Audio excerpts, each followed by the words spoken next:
বিচারক অনির্বাণ দাস সাজা ঘোষণার সময় বলেন, এই মামলা কোনোভাবেই বিরলের মধ্যে বিরলতমের মধ্যে পড়ছে না, যা আসলে রীতিমতো শোরগোল পড়ে আদালত কক্ষে।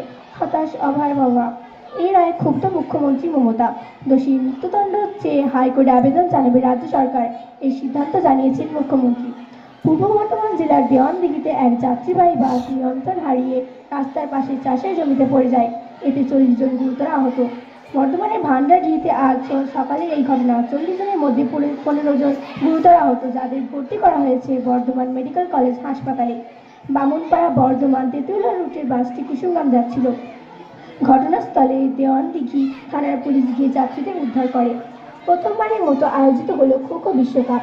7 দিন ধরে চলা এই প্রতিযোগিতায় ভারতের মহিলা ও পুরুষ দল উভয়ই নেপালকে হারিয়ে চ্যাম্পিয়ন হয়। স্বভাবত খুশি হওয়া ভারতে। 13তম হ্যাপকিলো চ্যাম্পিয়নশিপে বাংলার মেয়েদের জয় জয়কার।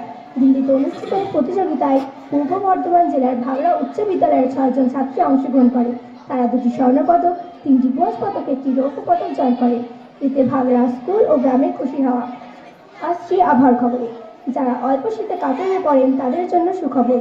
শীত আস্তে আস্তে বিদায় নেওয়ার পথে।